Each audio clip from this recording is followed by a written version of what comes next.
Morning, Senator. How are you? You're the only one who said good morning. Good morning. The hour of convening has arrived. Would ask that the Senate come to order. And at this time, I'd like to ask all unauthorized persons to exit the chamber.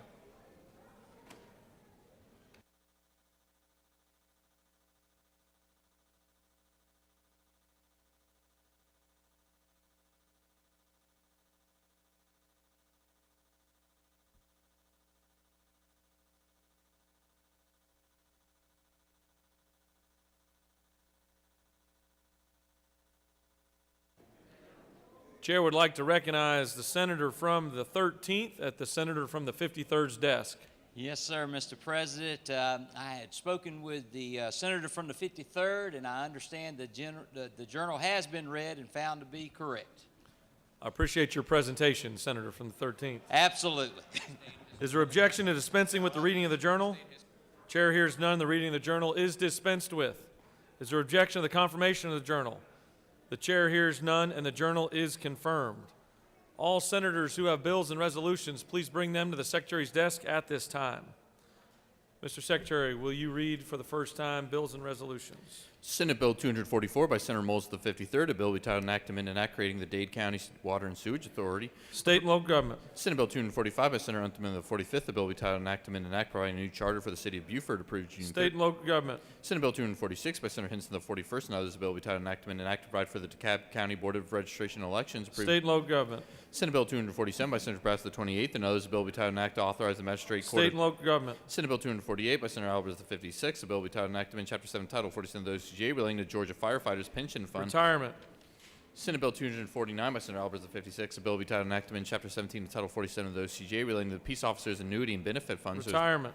Senate Bill 250 by Senator Jordan of the 6th and others, a bill entitled an act to amend an act creating the State Court of Fulton County. State and local government. Senate Bill 251 by Senator Jordan of the 6th, a bill entitled an act to amend an act to create a Board of Elections and Registration in Fulton State County. and local government. Senate Bill 252 by Senator Lucas of the 26th, a bill entitled an act to amend an act to abolish the present model of compensating the clerk of the Superior Court of Twiggs County. State and local government. Senate Bill 253 by Senator Lucas of the 26th, a bill entitled an act to amend an act to abolish the present model of compensating the judge of the probate court of State Twiggs. and local government. Senate Bill 254 by Senator Lucas of the 26th, a bill entitled an act to amend an act to abolish the present model of compensating the tax commissioner of Twiggs State County. and local government. Senate Bill 255 by Senator Lucas of the 26th, a bill entitled an act to provide a new charter for the town of Danville to provide for incorporation. State and local government.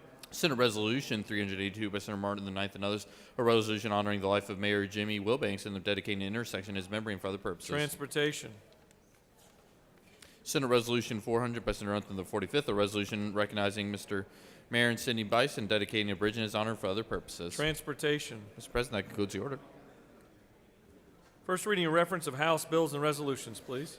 House Bill 571 by Resident Perkle, the 155th, a bill entitled an act to provide that future elections for the office of Chief Judge of the Magistrate State and Court. local government. House Bill 572 by Resident Perkle, the 155th, a bill entitled an act to provide that future elections for the office of Probate Judge of Ben Hill County shall be. State and local government. House Bill 595 by Resident Parrish, the 158th, the bill entitled an act to provide for that future elections for the office of the Judge State of and the local government. House Bill 596 by Reverend Jackson, the 128th, the bill entitled an act to authorize the assessment and collection of a technology fee by the State and local government. House Bill 597 by Reverend House, the 170th, the bill entitled an act to provide a new charter for the city of Sparks. State and local government. House Bill 598 by Reverend Flemms and the 121st and others, the bill entitled an act to amend an act providing a new charter for the city of Harlem. State and local government. House Bill 600 by Reverend Dickey, the 140th, and others, the bill entitled an act to amend an act creating a board of commissioners of roads and revenue for the county State and of local Monroe. government. House Bill 601 by Reverend England, the 116th, and others, the bill entitled an act to amend an act to provide a new charter for the city of Statham, Georgia, approved April 20th. State and local government. House Bill 603 by Reverend Dempsey, the 13th, and others, the bill entitled an act to amend an act providing for the compensation of the members of the county. State and local government. Mr. President, that concludes the order. Secretary will now read reports of standing committees. Mr. President, Senate Committee on Agriculture and Consumer Affairs has had urged to raise the following legislation instructing we're sent back to Senate for recommendation. House Bill 512 do pass by substitute. House Bill 545 do pass by substitute. House Bill 213 do pass by substitute. House Bill 332 do pass. My Senator Wilkinson the 50th. Mr. President, Mr. Secretary, pursuant to Senate Rule 2-1.6, I hereby give notice that I will introduce a minority report to be read along with the majority report of House Bill 545 submitted by Senator Karen Check of the 48th. Mr. President, Senate Committee on Appropriations has had urged to raise the final legislation instructing the board sent back to Senate for recommendation. House Bill 31 do pass by committee substitute. House Resolution 164 do pass by committee substitute. My Senator Hill of the 4th. Mr. President, Senate Committee on Banking and Financial Institutions has had a rigorous race and final legislation structured with the same back to Senate for recommendation. House Bill 266 to pass. House Bill 490 to pass by Senator Ligon III. Mr. President, Senate Committee on Education and Youth has had a rigorous race and final legislation structured with the same back to Senate for recommendation. House Bill 59 to pass by substitute. Senator Martin of the Ninth. Mr. President, Senate Committee on Education and Youth has had a rigorous race and final legislation structured with the same back to Senate for recommendation. House Bill 83 to pass. House Bill 530 to pass. House Bill 130 to pass. House Bill 68 to pass by substitute. Senator Martin of the Ninth. Mr. Secretary, pursuant to Senate Rule 2-1.6, I hereby give notice that I will introduce a minority report to be read along with the majority report of House Bill 68. Senator Parent of the 42nd. Mr. President, Senate Committee on Ethics has had a rigorous and final legislation structured with the same back to Senate for recommendation. House Bill 264 to pass by substitute. Senator Kirkpatrick of the 32nd.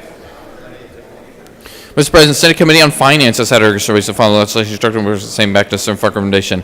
House Bill 221 to pass. House Bill 287 to pass. House Bill 186 to pass by substitute. House Bill 446 to pass by substitute. House Bill 447 to pass by substitute. Senator Huffstetler, 52nd.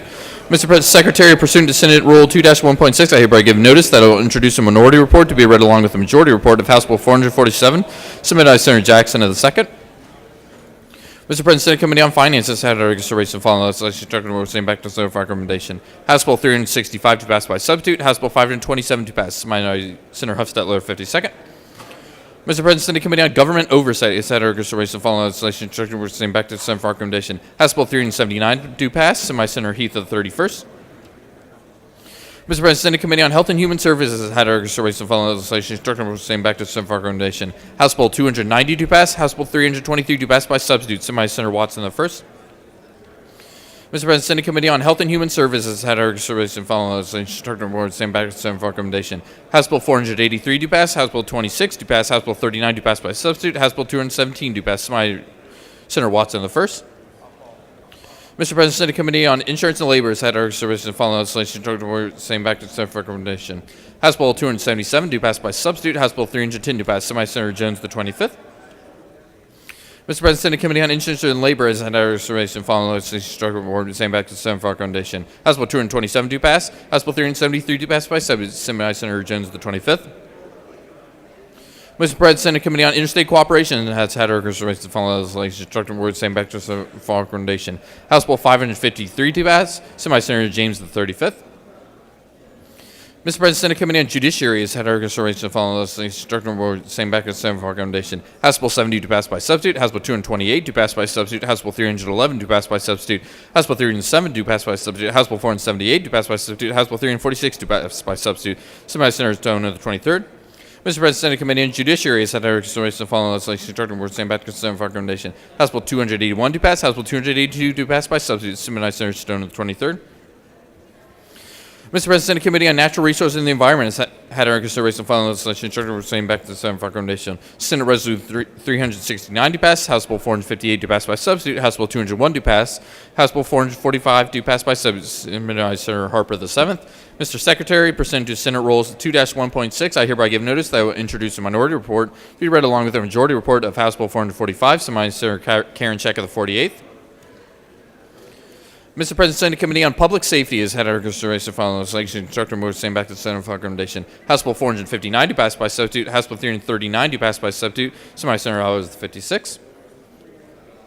Mr. President, Senate Committee on Regulated Industries and Utilities has had a rigorous and final legislation structured with the same back to the Senate for recommendation. House Bill 516 to pass by substitute. House Bill 493 to pass by substitute. Senator Cowser to the 46th. Mr. President, Senate Committee on Rules has had a rigorous and final legislation structured with the same back to the Senate for recommendation. Senate Resolution 325 to pass by Senator Moles the 53rd. Mr. President, Senate Committee on State and Local Government Operations General has had a rigorous and final legislation structured with the same back to the Senate for recommendation. House Bill 322 to pass. House Bill 349 to pass. Senator Kirk of the 13th. Mr. President, Senate Committee on Veterans, Military, and Homeland Security has had a rigorous and final legislation structured with the same back to the Senate for recommendation. House Bill 25 to pass by substitute. House Bill 33 to pass. Senator Thompson the 14th. And Mr. President, the Senate Committee on Special Judiciary has had a rigorous and final legislation structured with the same back to the Senate for recommendation. House Bill 134 to pass. House Bill 247 to pass by substitute. House Bill 257 to pass. House Bill 492 to pass by substitute. House Bill 502 to pass by substitute. Senator Jordan the 6th. And Mr. President, that concludes the order. Secretary will read bills and resolutions for the second time. House Bill 63 by Representative Cooper of the 43rd and others. Insurance health benefit plans that establish step therapy protocols require. House Bill 64 by Representative Prince of the 127th and others.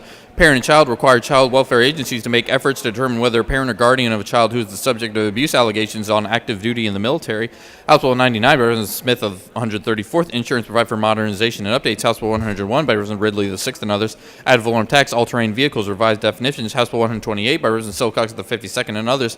Insurers do not have to notify the Georgia Composite Medical Board of Agreements to settle medical malpractice claims against physicians when the settlement resulted in the low payment under a high-low agreement. Provide. House Bill 197 by Representative Dempsey of the 13th and others. Office of Planning and Budget provide for the establishment of the Strategic Integrated Data System. House Bill 220 by Representative Rogers of the 10th and others. Solid waste management, certain solid waste disposal surcharges extend sunset date. House Bill 242 by Representative Hawkins of the 27th and others. Professions and businesses, regulation of massage therapy, educational programs provide. House Bill 253 by Representative Hawkins of the 27th and others. Professions and businesses, occupational therapists, update and revise various provisions. House Bill 314 by Representative Stevens of the 164th and others. Georgia Uniform Certificate of Title for Vessels Act and Act. House Bill 315 by Representative Newton of the 123rd and others. Local government, certain agreements from consultants who enter into contracts or arrangements to prepare or develop requirements for bids. Provide. House Bill 341 by Representative Dollar of the 45th and others. Crimes and offenses, reproduction of recorded material, update terminology. House Bill 344 by Representative Gamble of the 15th and other. Sales and use tax. Mission to advance arts shall not be required to be an organization's primary mission in order to obtain an exemption for certain sales of tickets for admission to fine arts performances. Provide. House Bill 367 by Representative Taylor of the 73rd and others. Corporate governance Annual Disclosure Act and Act. House Bill 392 by Representative Widower of the 119th and others. Support of public safety, expense allowance, and travel cost reimbursement for members in like fashion as other state boards and commissions provide. House Bill 405 by Representative 930th and others. Revenue taxation, level 1 and Freeport exemption. Modify provisions. House Bill 456 by Representative Tankersley of the 116th and others. Local government elect an annual report in lieu of a biennial audit. Increase expenditure amount. House Bill 481 by Representative Setzler of the 35th and others. Living Infants Fairness and Equality Act, Life Act and Act. House Bill 491 by Representative Taylor of the 173rd and others.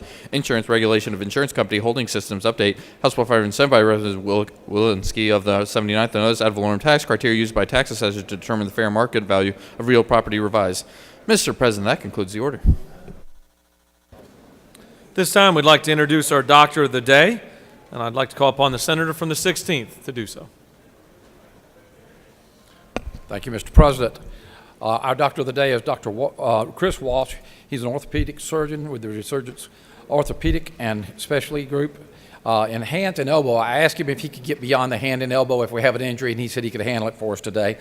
He received his medical degree from the University of Pittsburgh School of Medicine in Pittsburgh, Pennsylvania, and completed his residency at Case Western Reserve University in Cleveland, Ohio. He serves on the board of the Georgia Orthopedic Society and is an immediate past president of the Georgia Society of Ambulatory Surgery Centers, and serves as a Physician Performance Enhancement Committee of Piedmont Fayette Hospital, which is in our district.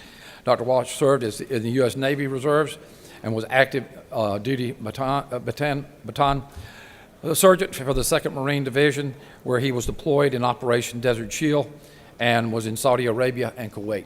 And he is also good friends with the senator from the 20th. They have worked together. So good to have you this morning. If you'd like to say a word. Yeah, say a word. Your microphone. Your microphone. Okay. My pleasure to be here today. I thank you for having me, and I thank you for all the work you're doing for our state down here. Brevity is a spiritual gift.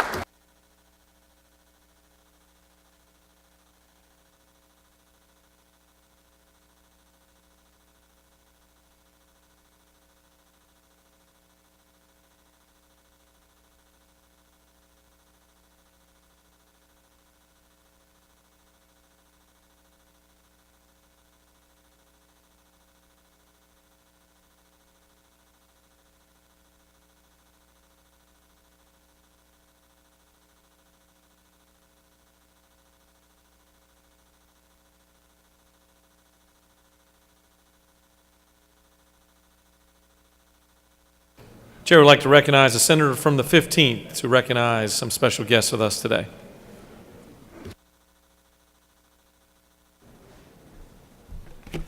Thank you, Mr. President, for the courtesy. I appreciate it.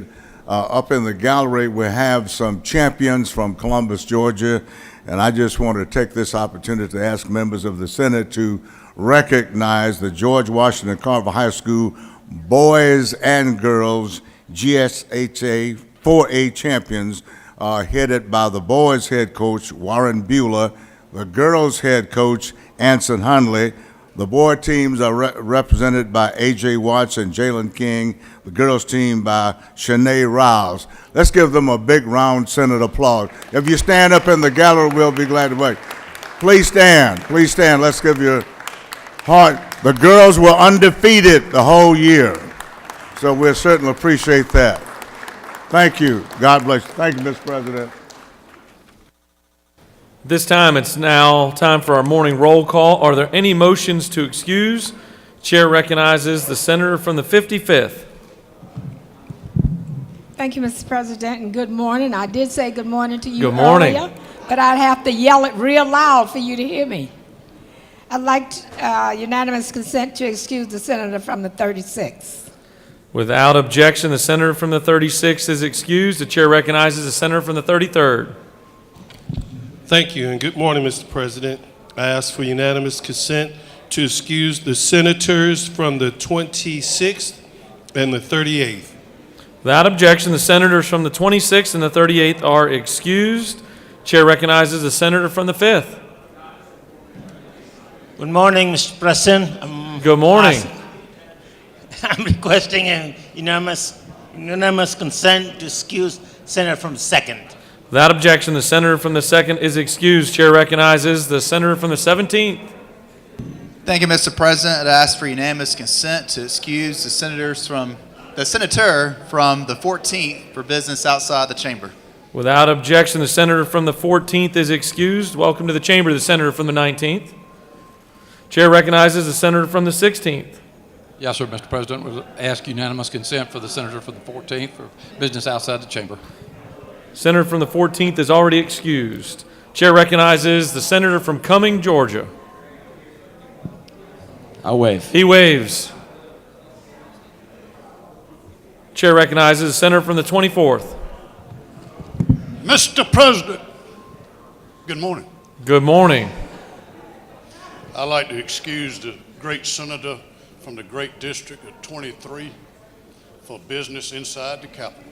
Without objection, the great senator from the 23rd is excused. Chair recognizes the senator from the 11th. Thank you, Mr. President. I'd like unanimous consent to excuse the somewhat great senator from the 9th. Without objection, the somewhat great senator from the 9th is excused. Any other motions to excuse? Secretary will call the roll of senators. Signify your presence by voting the yea switch. The secretary will unlock the machine.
All right, it's now time for a morning devotional.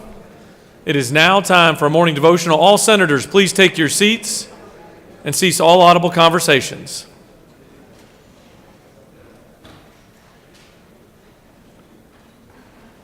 All senators, please take your seats and cease all audible conversations. Doorkeepers, please secure the doors.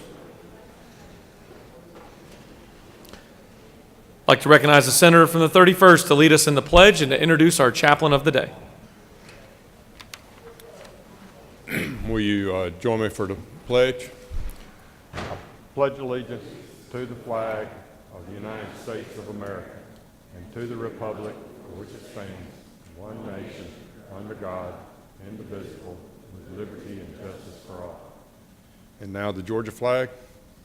Pledge allegiance to the Georgia flag, to the principles for which it stands, wisdom, justice, and moderation. Gives me great pleasure to introduce our chaplain today, and I'm going to address the Civil Air Patrol a little bit later, but Lieutenant Colonel Robert Powers is a retired United Methodist Church pastor and has been a member of the Georgia wing of the Civil Air Patrol, the United States Air Force Civilian Auxiliary, since 2001. Chaplain Powers lives in Gainesville and bases his Civil Air Patrol activities out of the Gwinnett County Squadron. Dr. Powers is the Director of Research for the College of Health Sciences at the University of North Georgia in Dahlonega. Ask that you give an attentive ear to Colonel Powers. Thank you, sir. Good morning. It is truly a great blessing to be here with you this morning, and it's always difficult to know how to start such things, but the Lord always provides when we need, and so my son, my awesome son, out of the blue texted me a scripture text. What I mean by that is it was a text that had scripture in it. And it was the perfect text, I think, for this morning. So from the book of Proverbs, chapter 16, verse 3, and it says, "Commit your work to the Lord, and your plans will be established." I don't know where we would be without the Lord. My wife and I were talking recently, and she said to me, we live in a world where there's so much stress, there's so much sadness. She said, that there seems to be so much depression. It seems to me that everybody that I know are on antidepressive medications. She said, I wonder what we did before we had antidepressant medications. And I thought about it just a moment, and the answer came to me immediately. When I was about 7 years old, there were severe problems in my family, and my sister and I were sent to live with my grandmother and grandfather on a small tobacco farm in eastern North Carolina. And when I say a small farm, it was a very small farm. I think I've had yards that were just about as big before. And all we raised that we sold was tobacco at the time, and so that was where all of our income for the year came from. We raised the food that we ate, other than what we had to buy at the store in town. I remember this one day in early August, because it was a day that changed my life. When Grandpa and I went to the house for lunch, we called it dinner there, and after dinner, we went back out to the farm, to the barn, and we sat on the barn bench. And this was back in the days before we had weather satellites and such. And so the sky that was beautiful blue, like you see in early August, clouded up real quickly. It started to rain, and then it started to hail. And for about 5 minutes, it hailed as hard as I may have ever seen in my life. And then 10 minutes later, the sky had cleared up again. Grandpa and I got up and we walked out into the tobacco field. We looked at the stalks that stood there because the hail had knocked all of the leaves off of the plants. It had torn the plants up. We were about 2 weeks before our first harvest. I was 7 years old, and all I could think was the fact that we would have no income that year. And I didn't know how we would survive, and I started to cry. And Grandpa said, "What's wrong?" And I said, "How are we going to survive?" And Grandpa said, "The Lord will take care of us." And you know what? The Lord did take care of us. It was a difficult year. Things were tight, things were tough. But the love in that house wasn't any less than it ever was. And the next year was a new year, and the Lord gave us blessing. Let us pray.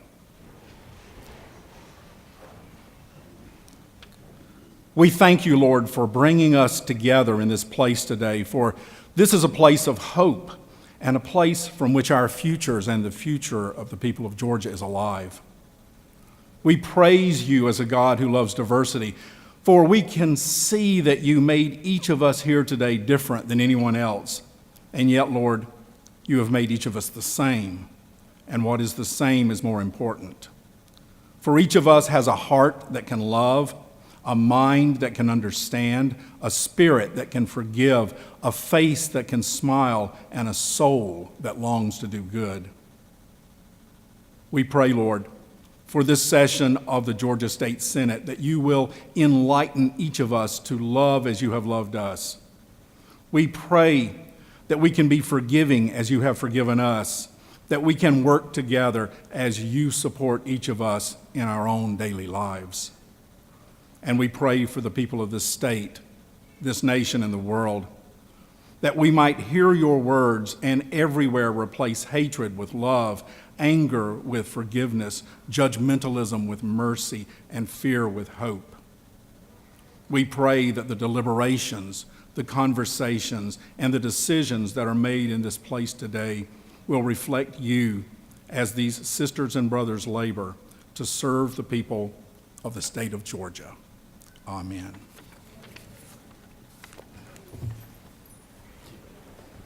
Great job. Great job.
Are there any unanimous consents?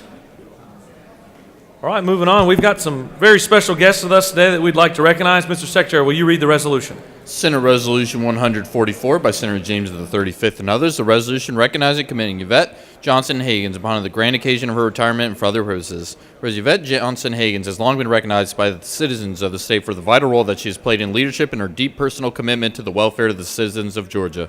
Whereas Yvette has served with honor and distinction with the Meridian Education Resource Group since 2003, and her vision and unyielding commitment to shaping the lives of young Georgians have set the standard for public service. And whereas it is abundantly fitting and proper that the outstanding accomplishments and contributions of this remarkable and distinguished Georgian be appropriately recognized. Now therefore be resolved by the Senate that the members of this body recognize and commend Yvette Johnson Higgins for her efficient, effective, unselfish, and dedicated public service to the state of Georgia, congratulate her upon the grand occasion of her retirement, and extend the most sincere best wishes for continued health and happiness. That concludes the order. Is there objection to adoption of the resolution? The chair hears none, and the resolution is adopted. I'd like to call upon the senator from the 35th to introduce our special guest today. Thank you, Mr. President. I'm excited today to introduce and to congratulate a true public servant, Yvette Johnson Higgins. She relocated from Savannah, Georgia, way back in 2003 to lead the Whitefoot Incorporated here in Atlanta. And I grew up on Whitefoot Avenue, so I know what a great improvement she made. She came after the tragic plane crash in Africa that took the lives of the founder of Whitefoot Inc., Dr. George W. Brimley, and 11 of his family members. And since that time, she's provided invaluable oversight and direction in fulfilling the organization's mission to engage, serve, and unite community by providing accessible and high-quality health care and education services. And during her tenure, she's expanded comprehensive primary health care services. And she's worked with Atlanta Public Schools. She's helped so many. And prior to joining the Whitefoot Inc., she served as the executive director of Greenbrier Children's Center in Savannah, Georgia for 14 years. And here comes the Savannah senator now. They named a street after her before she got here. So she's a graduate of Mercer University. Ms. Higgins has dedicated her career to improving the lives of everyday Georgians, but her work for the children in our community truly stands out. Atlanta would not be the same without her, and our great state has been made greater by her dedication, care, and genuine love of her home and those with whom she shares. She has worked to improve children's health care, opening and spearheading clinics around Atlanta, advocating for the vulnerable and those often forgotten. And we are excited today to give her honor, and the Senate body thanks her for her many years of work of leadership and love. And we wish her a happy and fulfilling retirement, playing lots of golf, traveling, and shopping for her young heart. Thank you, and I'd like to introduce at this time our senator who will stand with me as we give you a resolution. Did you want to say something real quick? No? You want to give a few words? It's my honor and privilege to present you with Senate Resolution 144. Thank you.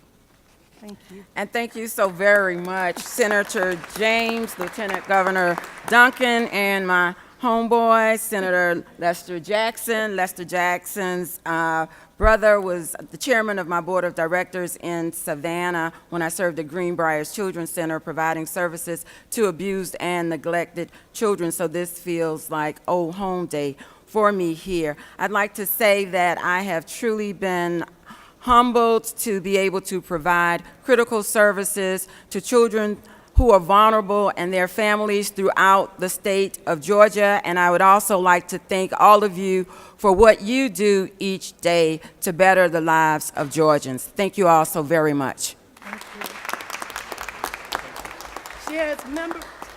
There are members of her board that are in the gallery and standing with her. So let's give a warm welcome from the Senate to the Whiteford Inc.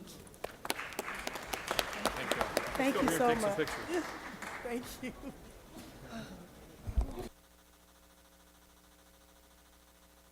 Chair would like to recognize the senator from the 31st for a point of personal privilege.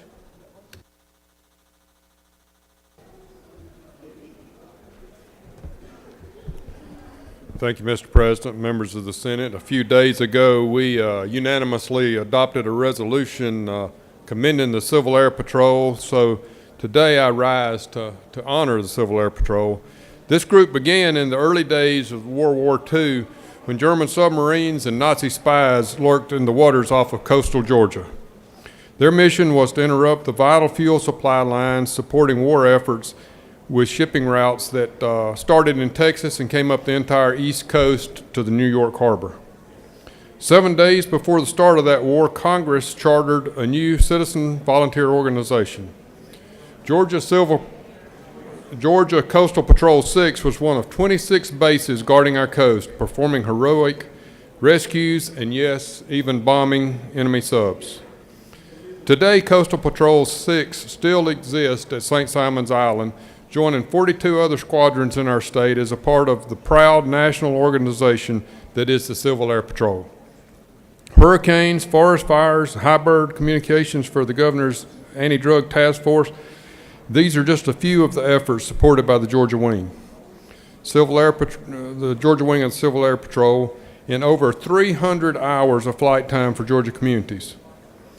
With a mission to always be prepared both on the ground and in the air, members of the Civil Air Patrol perform emergency services for state and local agencies as well as the federal government as the civilian auxiliary of the U.S. Air Force and for state and local communities as a nonprofit organization. Ever vigilant, these true patriots make a difference in their communities, not only to assist in times of disaster, but also to search for the lost and protect the homeland. Georgia Civil Air Patrol has responded to 5 hurricanes in the last 2 years, including aerial photography and search and rescue in conjunction with FEMA, GEMA, U.S. Air Force, U.S. Army, NASA, and more. In the last year, Georgia's 1,900 Civil Air Patrol volunteers contributed an astounding $5.8 million in man-hours supporting emergency services, aerospace education, and cadet programs. As the official U.S. Air Force inland search and rescue missions tasked by the Air Force Rescue Coordination Center. With 58,000 volunteers, 560 aircraft in all of our states and territories, the Civil Air Patrol is a vital part of our country's homeland security and emergency response capability, using the dedication and strength of our citizens. Please join me in honoring the designated guests of the Civil Air Patrol. We have many of them in the gallery. If you all would stand, our chaplain today, also Civil Air Patrol, make these folks feel welcome.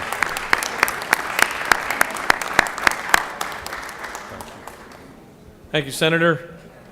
We have some additional special guests with us today that we'd like to recognize. Mr. Secretary, will you read the resolution? Senate Resolution 107 by Senator Parent of the 42nd and others, a resolution recognizing April 2019 as Genocide Prevention and Awareness Month at the State Capitol and for other purposes, whereas the goal of Genocide Prevention and Awareness Month is to educate the public about the history of previous and contemporary genocides, to advocate against future genocides, to focus attention on the specter of genocide so that policies, strategies, and programs geared toward combating the evils of genocide and mass atrocities can be developed, and to commemorate the victims of genocide, whereas throughout history, numerous genocides originated and for other purposes. Mr. President, that concludes the order.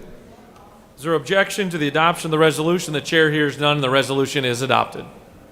I'd like to call upon the senator from the 42nd to help introduce our special guest of the day.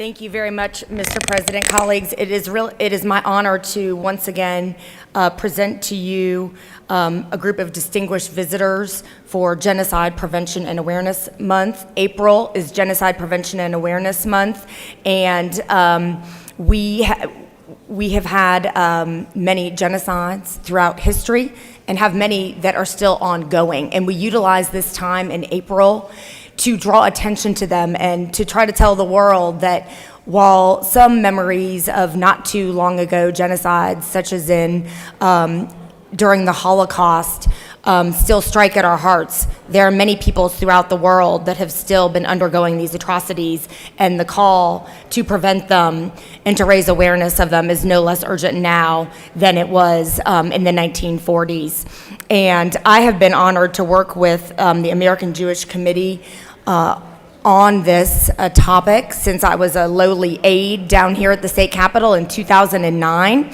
So I do want to present to you the distinguished guests that I have here and have a few words from them. I have AJC Associate, that's American Jewish Committee, Zach Bernath, Adam Hirsch, who's the co-chair for Access for the American Jewish Committee, Melanie Nelkin, who's the one that I started working with on this issue in 2009, who is the Atlanta Chapter American Jewish Committee president. And then we have two genocide survivors who have joined us here today. Toja Schneider, she's a Holocaust survivor and has published a memoir and speaks to many schools to raise awareness and remind people that these atrocities, as unbelievable as they may seem, can and do occur. And also, Martin Gamije, he's a Rwandan genocide survivor. Colleagues, please join me in welcoming our guests, and we're going to be honored to hear a few words from Mr. Hirsch.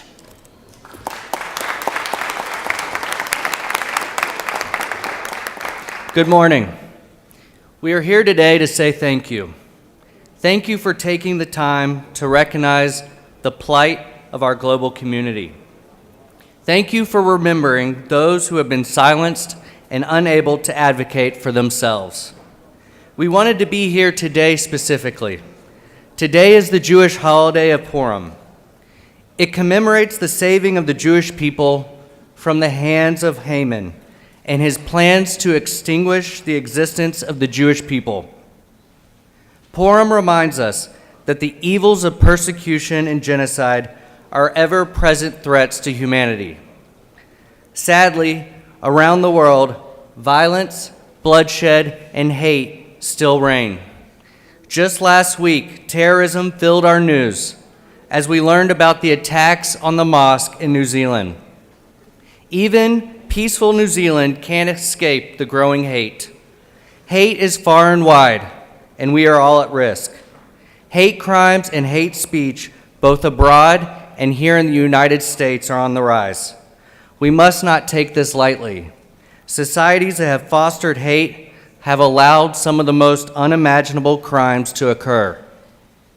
Recognizing such horrific atrocities is a step in the healing process for these communities. By ignoring these evils, we may allow them to happen again. We must come together to commemorate and honor the victims and survivors. We live in a fragile world, and we must do all that we can to protect our fellow Georgians who have been deeply impacted by genocide. We are so appreciative to our state for passing this resolution for the 9th year in a row. It is important that we show the rest of the world that the people of Georgia believe in unity and love, and that there is no place for bigotry and hate. To those who have moved here to seek refuge and to build a new home, we welcome you. You have a responsibility, we have a responsibility as fellow citizens of this great state to welcome them here with open arms and open minds, and to let them know that through recognition and education, we will continue to fight against global genocide.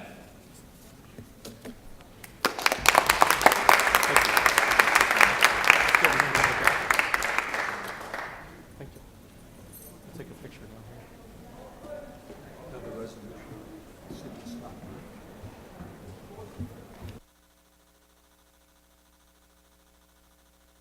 Mr. Secretary, will you read the resolution for our next set of special guests? Senate Resolution 370 by Senator Strickland of the 17th and others, a resolution honoring the city of Stockbridge, Georgia, and for other purposes.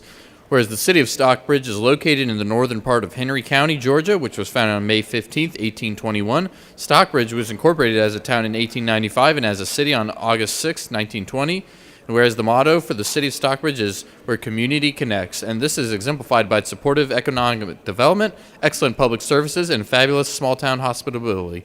Now therefore be resolved by the Senate that the members of this body honor the city of Stockbridge and celebrate the city's heritage. That concludes the order. It's going to be me instead. Is there objection to adoption of the resolution? The chair hears none, and the resolution is adopted. Chair would like to call upon the senator from the 17th to introduce our special guest today. Thank you, Mr. President. Today we celebrate Stockbridge Day at the state capitol. We celebrate the rich history and bright future of the largest city in Henry County today. And as y'all may recall, last year we spent a little bit of time talking about this city. Maybe a little bit too much time talking about this city. But I want to make it perfectly clear today, we're here to say we're united. We're united. We're united in making sure we move this city forward. I also want to say how proud I am to serve with these elected officials standing behind me. There's no one that can doubt their dedication to this city and the people of this region, the way these folks have fought this last year. It's my honor to get to be up here today, and if it's okay, Mr. President, I'll turn it over to my colleague to say a few words as well. Thank you, Mr. President, and to my good friend, the senator from the 17th, I too join this moment in recognizing a city that we all love. Stockbridge is a very progressive city, and not just only the largest city in Henry County. And I am honored to be here today to talk about how well this city is doing financially and just some of the many awards that it's received. And as my colleague from the 17th said, there's anything that we do in this body that should ever be personal. To me, it's just political. And on behalf of this body, I am honored to stand here today and recognize today as being Stockbridge Day. And Mr. President, if it's okay, I'd like to recognize the mayor for a word, and also to recognize those that's up in the rostrum that's joined us from the city of Stockbridge, as well as my colleagues from the House that represent the city who joined us here today as well. Mayor Ford. Thank you, Senator Jones and Senator Strickland. Really appreciate the fact that you brought us here today to honor and recognize the great city of Stockbridge, besides being the largest city in Henry County. But I want to tell you it's a total team effort. Along with the council that stands behind me, our staff that are here in the chambers upstairs, but really our citizens, the citizens which elected us to office to represent them. They're the real heroes of this whole de-annexation issue to save the city of Stockbridge. They did the hard lifting and hard work, knocking on doors, getting information out there, voting, and saying, listen, we're not going to split our city, we're going to save our city, and we're better together. Now we're on the process to mend it, come together as one community, which we always have been. We're now going to be better and greater through this process as we move the city forward. I want you to know that next year, Stockbridge becomes 100 years old. It'll be our centennial. That'll be an outstanding year. But as we prepare for that, 2019 is going to be greater than 2018. But I'm humbled by the fact that our citizens are the ones that saved us. They did not want to split the city at all. And they're real heroes. Stockbridge, we're a community connected. All right? God bless y'all. Thank you very much. And Mayor, and on behalf of this body, I want to present this resolution to you on behalf of the Senate for the great state of Georgia. Thank you, sir. And our Lieutenant Governor. Thank you. Thanks for coming to see us. No problem. Let's go take some pictures. Chair would like to recognize the senator from the 24th. Senator from the 24th for a point of personal privilege.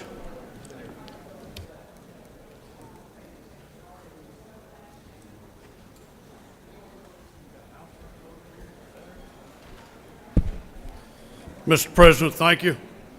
Ladies and gentlemen, it's a great honor today that I get to come here and to the well and to present to you one of our own senators 63 years ago today was born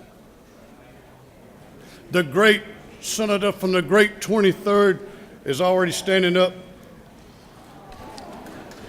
The birthday boy for the day.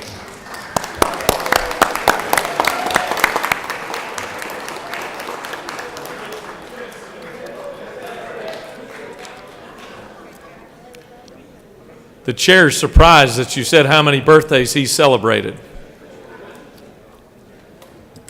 Mr. Secretary, will you read the resolution for our next set of special guests? Senate Resolution 273 by Senator Jones of the 10th and others, a resolution honoring the life and memory of Paul Burke Johnson for other purposes. Whereas the great state of Georgia mourns the loss of one of its most distinguished citizens with the passing of Paul Burke Johnson on January 21st, 2019, and whereas his love for music and has a passion for his trumpet, and whereas Burke went on to become the programming director at WOAK Radio in the early 1970s and hired many talented young DJs, and whereas Burke hired as a disc jockey and announcer the Burke Johnson Show, and whereas Burke always had great guests in the studios to engage in compelling conversations about current events that included Dr. Martin Luther King, Muhammad Ali, Sidney Poitier, Count Basie, Ray Charles, and others. Now therefore be resolved by the Senate that the members of this body join in honoring the life and memory of Paul Burke Johnson and express their deepest and most sincere regret at his passing. That concludes the order. Is there objection to adoption of the resolution? The chair hears none, and the resolution is adopted. Chair would like to call upon the senator from the 10th to introduce our special guest today. Thank you, Mr. President. And this is something that's very personal to me because Paul Burke Johnson, who we affectionately know as Bert, was a member of my church who passed away at the ripe young age of 83 years old. Bert is a man of many, many firsts. And I can remember as a child listening to the old WAOK radio station here in Atlanta, hearing his voice, that velvet baritone of his that charmed so many of us through the airwaves throughout the years. Not only was Burke a man of many firsts and having won many, many awards and acclaims across his great state, and he went on from being the program director for WAOK to being the very first black syndicated contemporary gospel program in the United States of America. But on a personal note, Bert and I used to sit very close to each other at Shiloh. We all mourned his passing, but we are here today to celebrate his life. I am joined today on this rostrum by his sons, his daughter, as well as his spouse, to remember the life and legacy of a man who meant so much to all of us in the radio community. And I'm sure the senator from the 50s knows of which I'm talking about. But he also meant so much to us in the greater community of Henry County. So I am deeply honored to stand here today to recognize a man that I love so very much, who I affectionately known as Burke Johnson. And Mr. President, if you will allow, I'm going to ask his son, Kimmy, who works in DeKalb County, if he will come and introduce his family members and receive the honor today of this proclamation. Thank you so much, Senator Jones. I would like to thank the great state of Georgia for this honorarium, also the Lieutenant Governor. Behind me, to my left, is my brother, Paul Johnson. My father's wife, Rosemary Johnson, and my oldest sister to the right, Toy Johnson. This is truly an honor. Words can't express how this makes this family feel when you're honoring such a man that touched so many lives. Although I was very young when my father was on the radio back in WAK, I do remember him doing a contemporary gospel show. But he was truly a man that touched a lot of lives, and this is what makes this day bittersweet. Today, 2 months ago, my father passed. So we are truly honored, and Senator Jones, I cannot thank you in this wonderful state of Georgia enough. Thank you so much.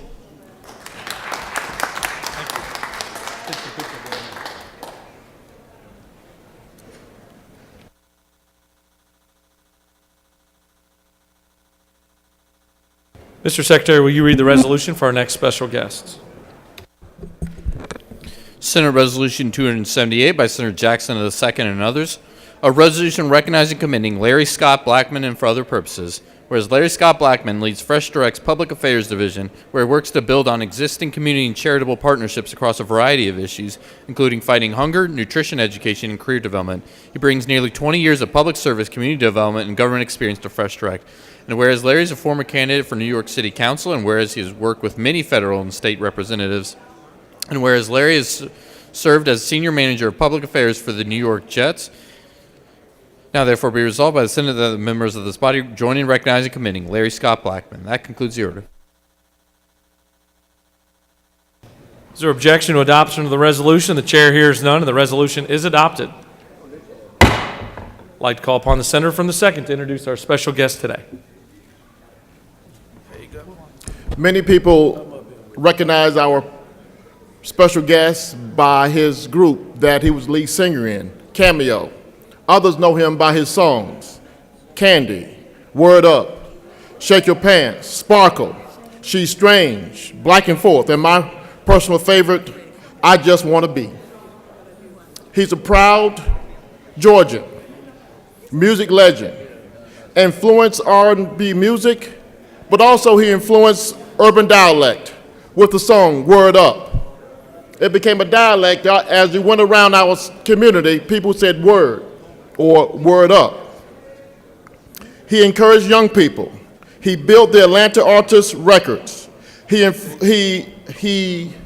invested in Atlanta. Well, the band's Cameo started in New York, but he made Atlanta his home. He produced such people as Bobby Brown, produced such people as Eddie Murphy, Arsenio Hall. But in Atlanta, he became a symbol of achievement, of a symbol of we can be anything we want to be. And he helped young people not only influence their career in music, but their career in business and developing their own entrepreneurship. Mr. Blackman is a pioneer, but more importantly, he's a proud Georgia citizen. And I'm happy that he calls Georgia his home. May I introduce you to the songwriter, producer, lead singer of Cameo, but a proud Georgian, Mr. Larry Blackman.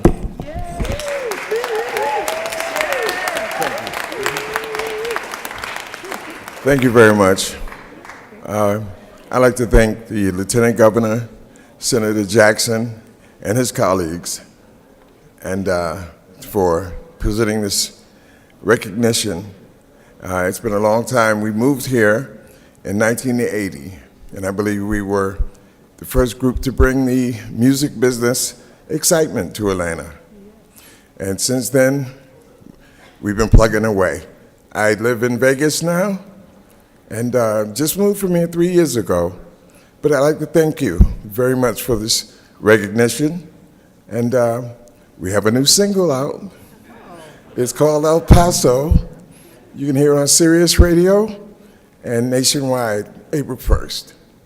Thank you very much.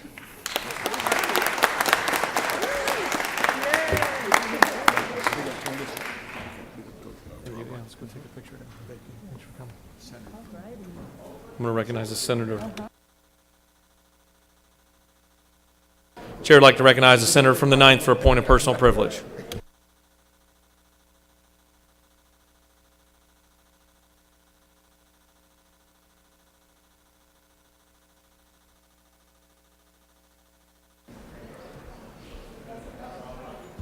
Good morning, Mr. President. I apologize for breaking with Senate rules probably by coming to the well with others with me.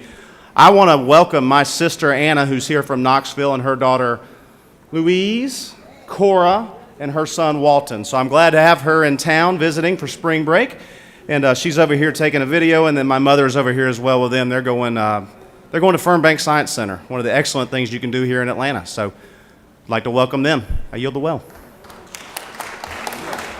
Chair would like to recognize the senator from the 12th for a point of personal privilege.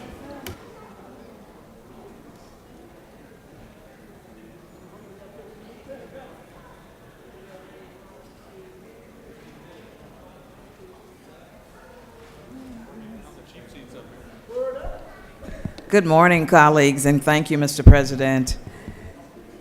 I am so happy to introduce to you guys this morning my president from Georgia Southwestern State University in Americus, Georgia, and to my right and your left, I'm assuming, this is Dr. Weaver. So wave, Dr. Weaver, and students from Georgia Southwestern, stand and wave and say good morning. Georgia Southwestern State University is located in historic Americus, Georgia. It is a public four-year unit of the University System of Georgia with over 3,000 students. For more than a century, Georgia Southwestern has been working to improve and enrich the lives of people in and outside of our community by providing a comprehensive university education at an unmatched value in a fiercely supportive environment. We have produced a President of the United States, President Jimmy Carter, also an Attorney General, and that's saying a whole lot for a community the size of Sumter County, Americus, Georgia. This year, they have launched a new branding campaign and are now taking tomorrow by storm is the new branding name. So please welcome these young folks from Southwest Georgia, and we appreciate you joining us on from that long journey this morning. So thank you so very much, and our President Weaver. Thank you. Chair recognizes the senator from the 34th for a point of personal privilege.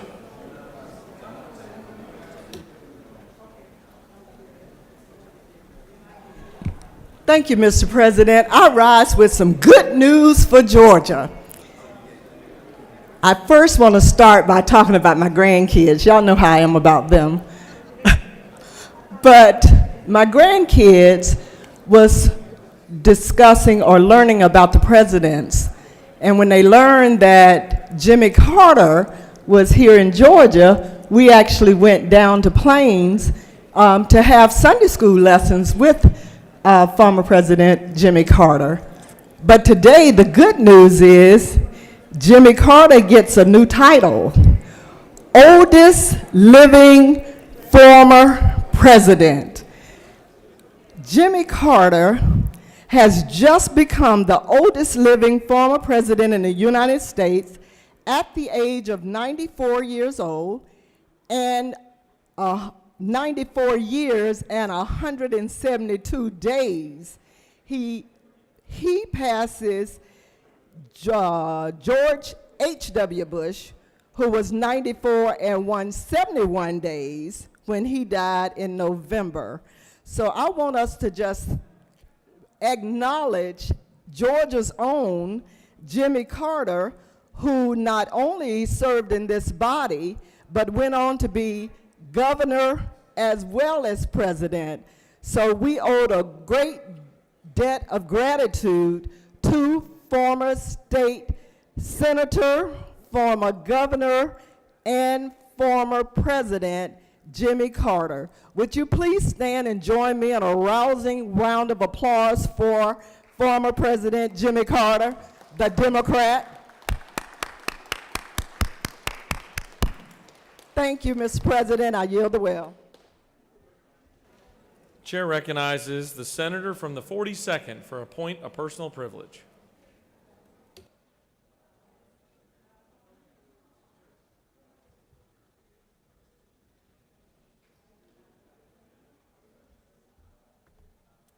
Thank you, Mr. President. I rise to recognize some very distinguished guests this morning. In the gallery, we have one of our nation's most credentialed swimmers.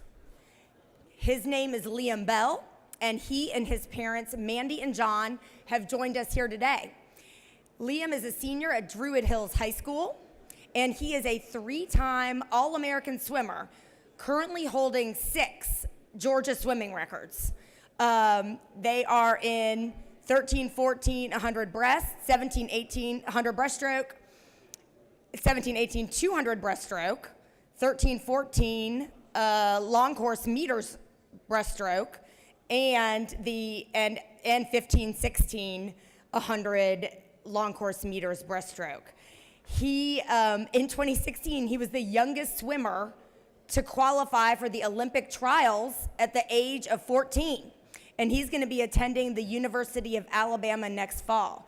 Colleagues, in our gallery today, we have our very own Michael Phelps, and I want you to please rise and give him a round of applause for his tremendous athleticism. Yeah, there he is. Thank you for making us proud here in Georgia, Liam, and we look forward to watching your swimming career. Thank you, Mr. President. I yield the well. Chair recognizes the minority leader for a point of personal privilege.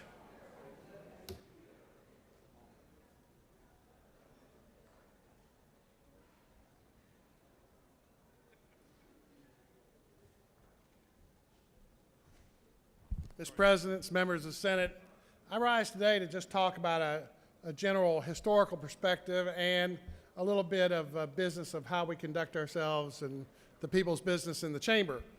One, I just wanted to come up and mention to you that historically the use of ex officios was not as widely done as it is today. And I wanted to share that with you because in my discussions sometimes with people, I kind of act like, wow, why are we doing this? It wasn't that in the old days. And other people say, no, when Democrats were in control, it was something else.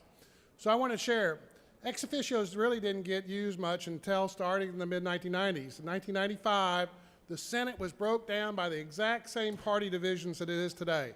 There were 21 Republicans and 35 Democrats. Today, there are 35 Republicans and 21 Democrats. In 1995, there were 2 ex officios. Today, there's almost 40 ex officios. Both of them were Democrats.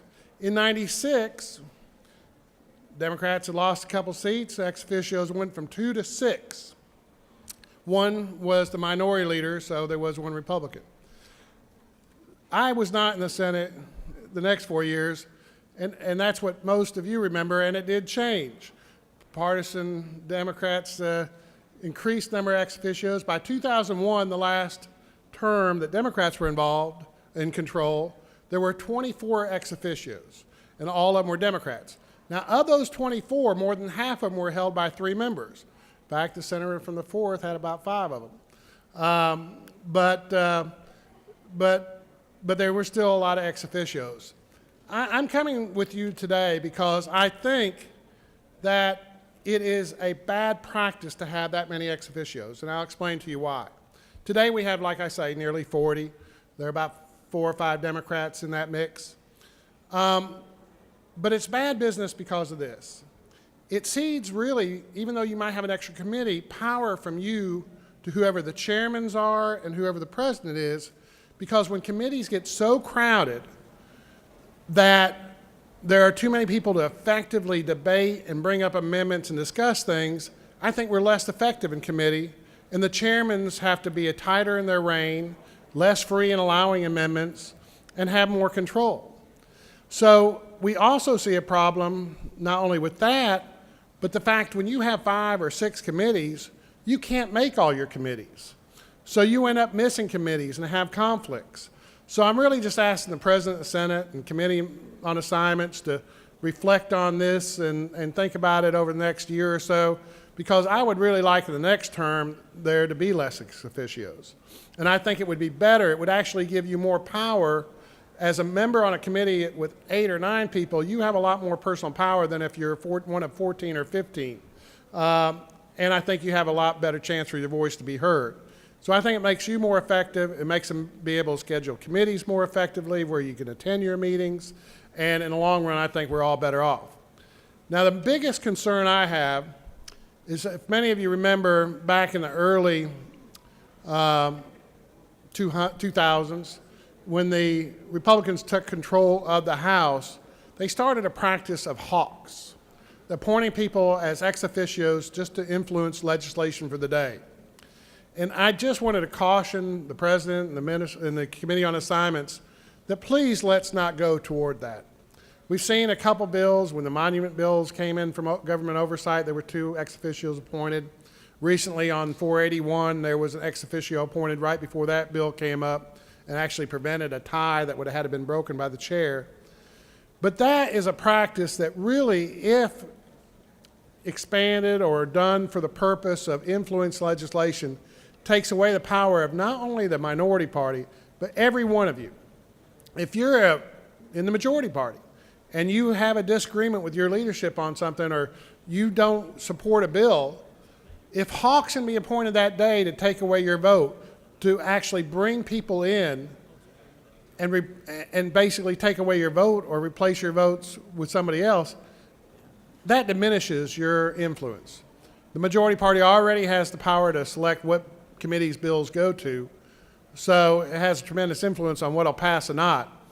But I hope that in the future that we don't go to where we're appointing hawks, because if it does happen, and if on a regular basis we have bills getting out of committee because people were appointed on the fly as ex officios, that will create a level of frustration in those people that are being negatively affected, such that it could really upset the decorum of this body and the effectiveness of the body. So I just urge you to look at those issues, and urge the President, Committee on Assignments, and others to reflect on them and ask for yourself to give your input to the leadership. Thank you, Mr. President. Chair recognizes the senator from the 45th.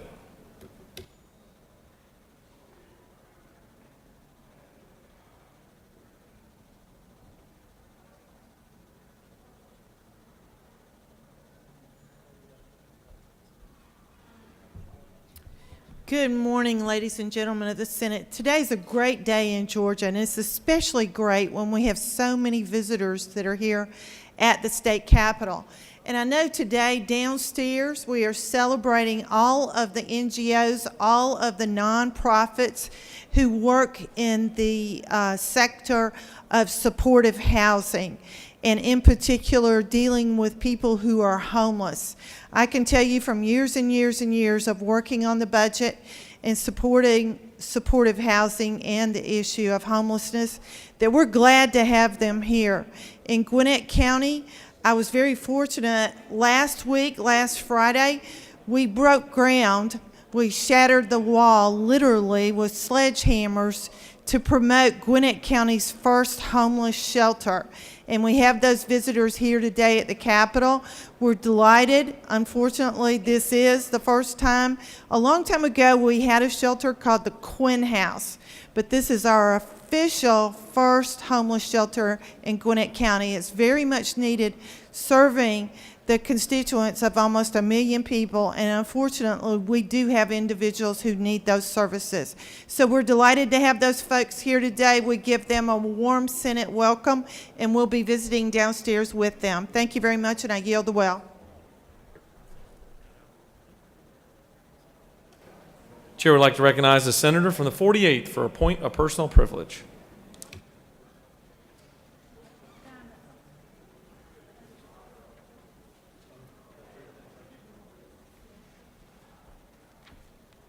Thank you, Mr. President. I would like to invite my fellow senator, the senator from the 5th, if it's possible, to share the well with me.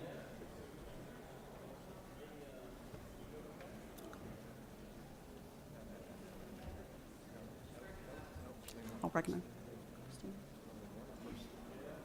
Stand right here. Right here? It's okay? Okay. Thank you. I rise today because I want to say Happy New Year. Today is the Persian New Year, an occasion with Iranian origins, but observed by diverse people from all over the world. And I rise as the co-sponsor with Senator Rahman of this resolution. We wanted to share with you that Nowruz means new day, and in the Persian New Year marks the beginning of the spring season.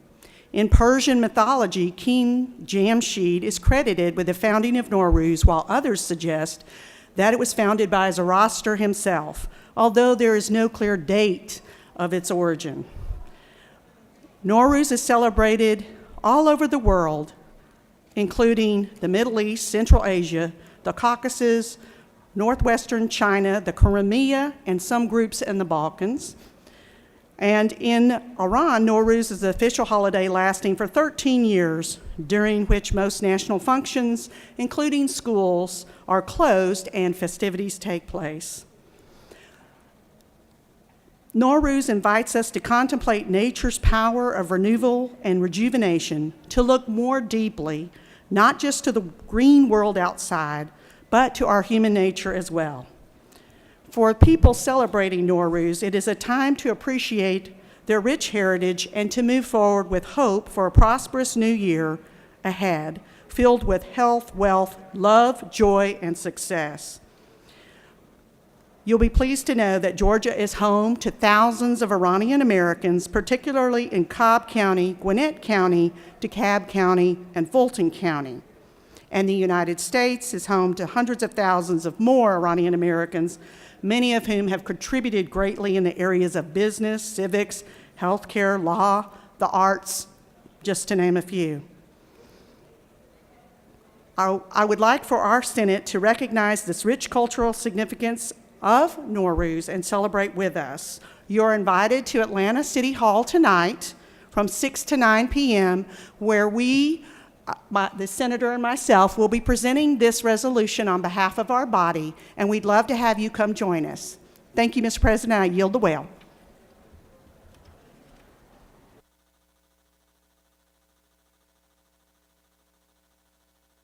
All right, you have a consent calendar of privileged resolutions before you. Does any senator wish to remove a resolution from the consent calendar? Is there objection to the adoption of the resolution on the consent calendar? The chair hears none. The resolutions on the consent calendar are adopted. Are there any motions to withdraw and commit? Hearing none, we're going to move on to the rules calendar. Will the secretary read the caption of House Bill 225? House Bill 225 by Representative Rich of the 97th and others. The bill will be titled enactment Code Section 41(8) of the OCGA relating to safe operations of motor carriers, commercial motor vehicles, and drivers, safe transportation of hazardous materials and penalties, so as to update the reference date to federal regulations regarding the safe operation of motor carriers and commercial motor vehicles and for other purposes. Mr. President, that concludes the order. Chair recognizes the senator from the 7th to speak to House Bill 225.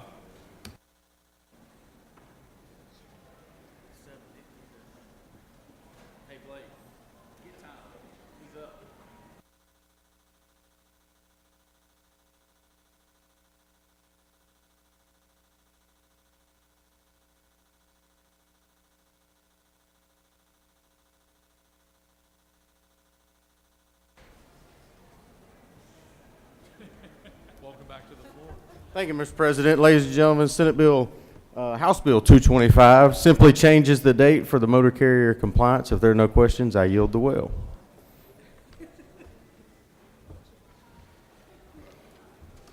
You have no questions. I'll get my feet underneath me here in a second. Is there objection to agreeing the report of the committee which is favorable to the passage of the bill? The chair hears none. The report of the committee is agreed to. Shall the main question be now put? Are there any objections? The chair hears none. The main question is ordered. Shall this bill now pass? The questions on the passage of the bill. All those in favor will vote yea. Opposed, nay. The secretary will unlock the machine.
On the passage of the bill, the yeas are 49, the nays are 0. This bill, having received the requisite constitutional majority, is therefore passed.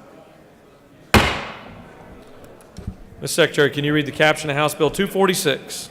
House Bill 246 by Representative Silcox of the 52nd and others. The bill will be titled enactment Article 6 of Chapter 13 of Title 24 of the OCGA relating to depositions to preserve testimony in criminal proceedings so as to revise the manner by which depositions taken at the instance of the state are paid, to clarify how depositions shall be taken and filed, and for other purposes. Mr. President, that concludes the order. Amendment 1 by Senator Ligna III and others offers the following amendment. Amend House Bill 246 by replacing line 4 with the following. Depositions shall be taken and filed to amend Chapter 1 of Title 33 of the OCGA relating to general provisions regarding insurance so as to require insurers licensed or regulated under the laws of the state to make and have certain agents and employees available within this state for certain depositions, to provide for related matters, to repeal conflicting laws, by inserting between line 41 and 42 the following. Chapter 1 of Title 33 of the OCGA relating to general provisions regarding insurance is amended by adding a new code section to read as follows. 33-1-26, for every deposition notice pursuant to code section 9-11-30 involving an agent or employee of an insurer licensed or regulated under this title, and such agent or employee has charge over investigating or handling a claim under the contract of insurance that is at issue, such insurer shall make and have such agent or employee available within this state for such deposition pursuant to such notice and for other purposes. Mr. President, that concludes the order. Chair would like to recognize the senator from the 18th to speak to House Bill 246 and the amendment. Thank you, Mr. President. Good morning. I bring to you House Bill 246. It really does something very simple. Under the current law, deposition costs are supposed to be borne by the Prosecuting Attorney's Council, PAC as we know it. Unfortunately, money has never been appropriated for that. And so this simply makes a simple change and provides that the deposition costs will be paid for and the motions, deposition costs will be paid for by the state. Mr. President, if there are no questions, I'll be happy to yield the well. You have no questions. Thank you.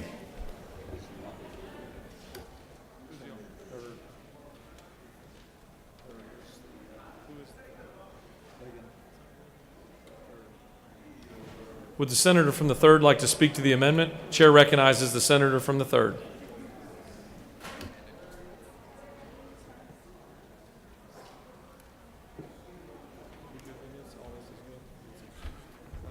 Thank you, Mr. President. All this amendment does is say that if you sell insurance in Georgia, you have to make your agents available for depositions here, because citizens of this state shouldn't have to pay to fly to Chicago or New York to ask an adjuster why they denied the claim. And sometimes this is important when you have disputes with an insurance company over why they've denied your claim.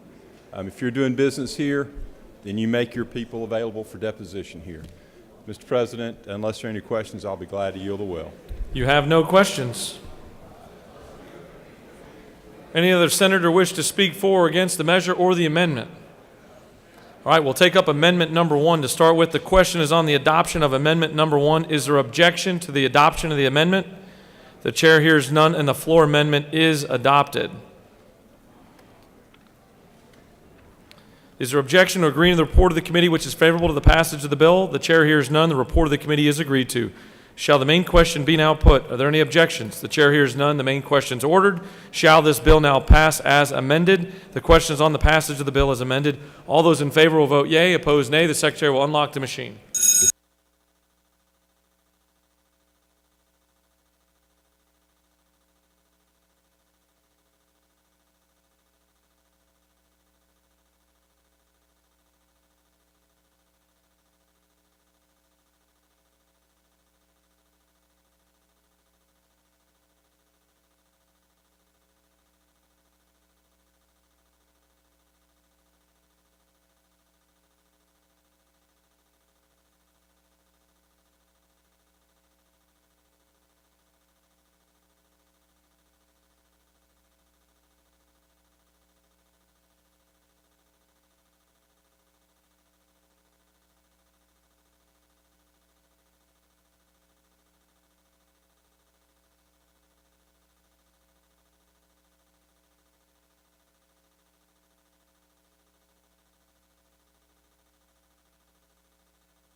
On the passage of the bill, the yeas are 50, the nays are 0. This bill having received the requisite constitutional majority is therefore passed as amended.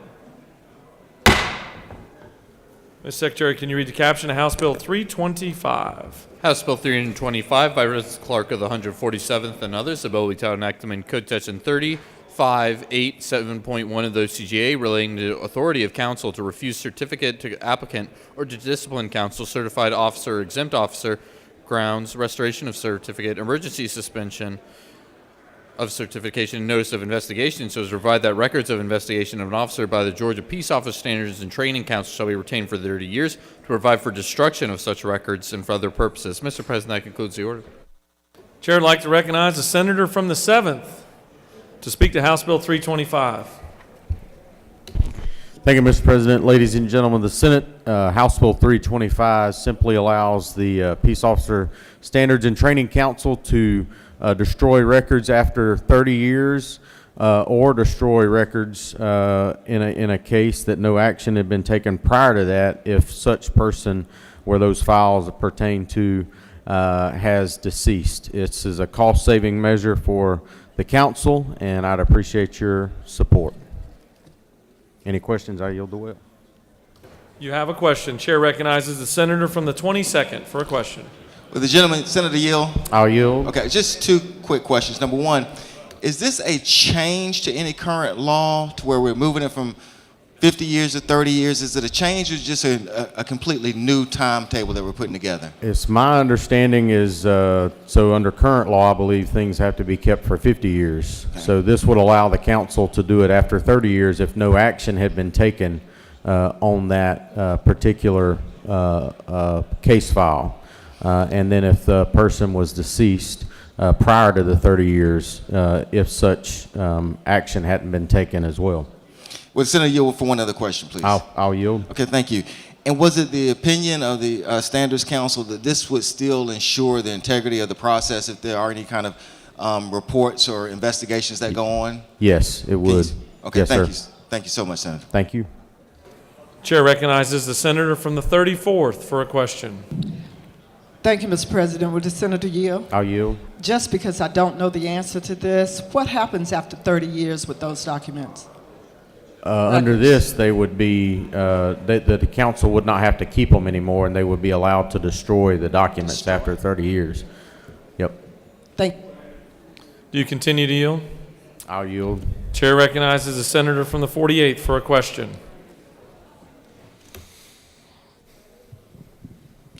Does the senator yield? I'll yield. Just a clarifying question. On line 16, when we're talking about polygraph cases, polygraph case files containing official polygraph reports, those are being retained for 30 years, correct? That's correct. Thank you. Yep. You have no more questions. Any other senator wish to speak for or against the measure? The chair hears none. The previous question is ordered. Is there objection or agreeing to the report of the committee which is favorable to the passage of the bill? The chair hears none. The report of the committee is agreed to. Shall the main question be now put? Are there any objections? The chair hears none. The main question is ordered. Shall this bill now pass? The question is on the passage of the bill. All those in favor will vote yea. Opposed, nay. The secretary will unlock the machine.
On the passage of the bill, the yeas are 49, the nays are 4. This bill, having received the requisite constitutional majority, is therefore passed. Mr. Secretary, can you read the caption of House Bill 387? House Bill 387 by Representatives Lumsden of the 12th and others, a bill entitled Enactment Code Section 44-14-320 of the OCGA, relating to certain liens established and removable non-conforming liens so as to provide for liens in favor of private, non-profit, volunteer fire departments for instances of fire services that are requested by property owners and for other purposes. Mr. President, that concludes the order. Chair would like to recognize the much-missed senator during the journal reading from the 53rd to speak to the measure.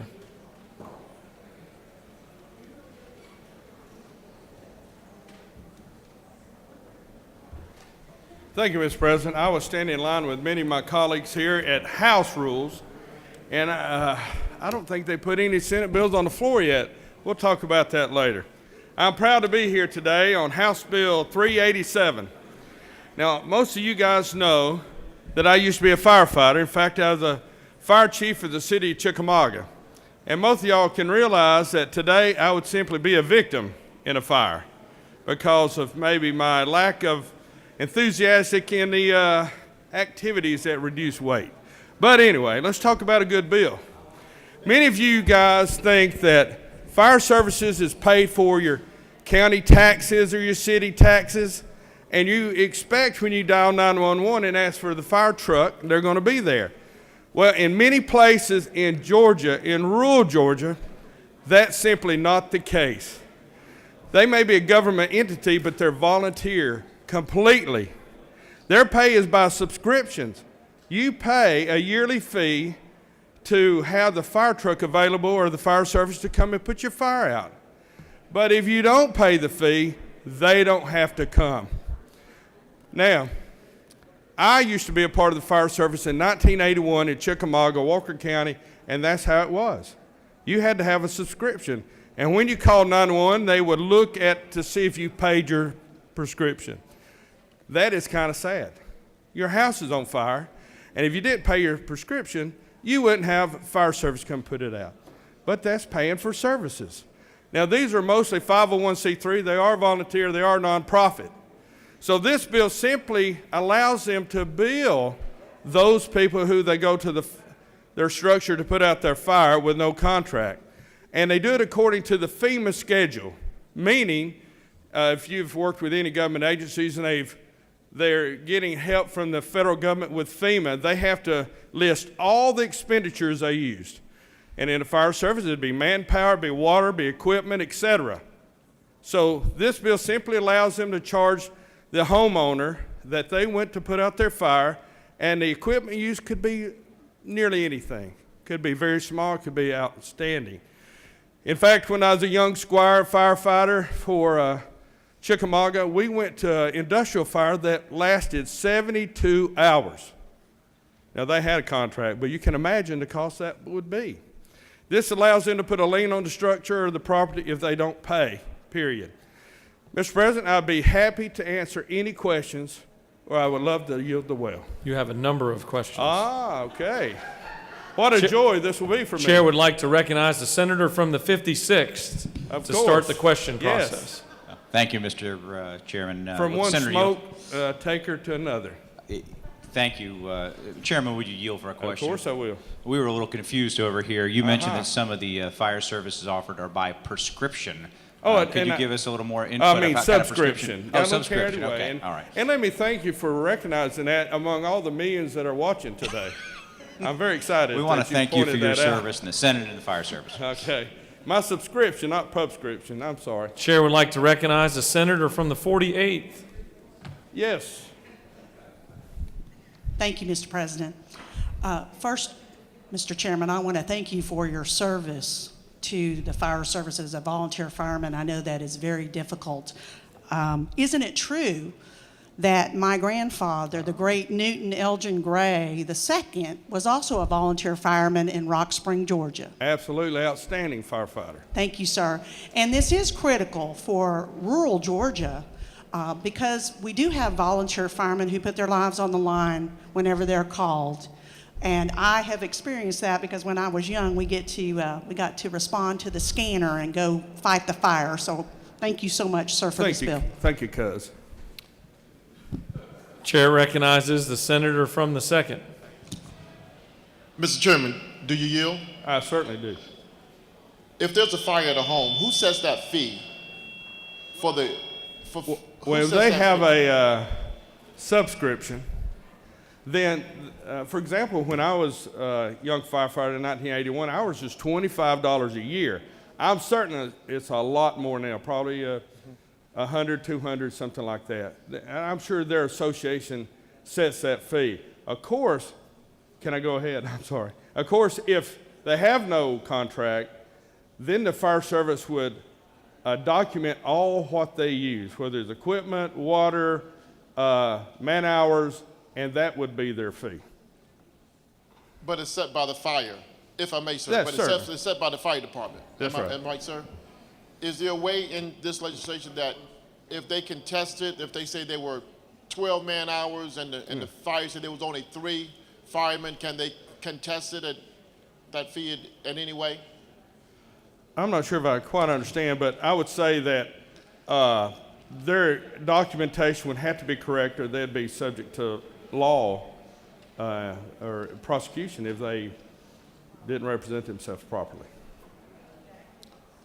Does the gentleman further yield? Certainly. Who makes sure the document is correct, sir? I would say the fire service would be. So they're governing themselves? Well, they're calculating their how much it costs to put out the fire, and then they're giving the person a bill like any entity would do. Okay, sir. And I would say if they disagreed, then the process would be through the district attorney's office, perhaps. All right, sir. Thank you. Chair recognizes the senator from the 24th for a question. Does the senator yield? I do. Mr. Chairman, well, we want to thank you for all your service in the past years. Thank you. Protecting the lives of the great people of the great state of Georgia. I have one little question. Yes, sir. Back in the day when you was a fireman, were you the fireman that busted the door down so they could go in and get the fire? I have done that before. All right. You recognize the physical ability, I guess, right? Thank you for your service. Thank you. Senator, you've done such a good job in the well, you've extinguished the rest of the questions. Thank you so much. That was a good one. Thank you for your consideration. I appreciate your vote. Have a good day. Any other senator wish to speak for or against the bill? The chair hears none. The previous question is ordered. Is there objection or agreeing to the report of the committee which is favorable to the passage of the bill? The chair hears none. The report of the committee is agreed to. Shall the main question be now put? Are there any objections? The chair hears none. The main question is ordered. Shall this bill now pass? The question's on the passage of the bill. All those in favor will vote yea. Opposed, nay. The secretary will unlock the machine.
On the passage of the bill, the yeas are 51, the nays are 1. This bill, having received the requisite constitutional majority, is therefore passed.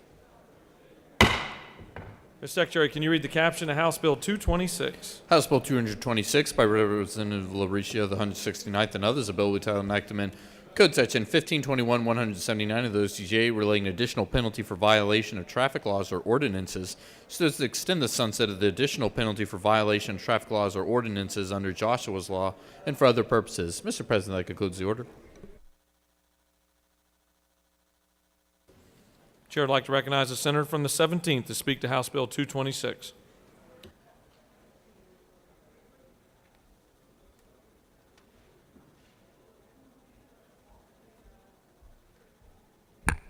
Thank you, Mr. President. Members of the Senate, I bring to you House Bill 226. All this bill is doing is extending the sunset on Joshua's Law from June 30th, 2019 to June 30th, 2022. For those of y'all who don't know, Joshua's Law was first passed in 2005 in our state, and this is where we add a surcharge to traffic fines, and that money goes to driver's education courses for our young people. With that, Mr. President, I'd be happy to answer any questions. You have no questions. I ask for favorable support. Any other senator wish to speak for or against the bill? Chair hears none. The previous question is ordered. Is there objection to agreeing to the report of the committee which is favorable to the passage of the bill? The chair hears none. The report of the committee is agreed to. Shall the main question be now put? Are there any objections? The chair hears none. The main question is ordered. Shall this bill now pass? The question is on the passage of the bill. All those in favor will vote yea. Opposed, nay. The secretary will unlock the machine.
On the passage of the bill, the yeas are 46, the nays are 4. This bill having received the requisite constitutional majority is therefore passed.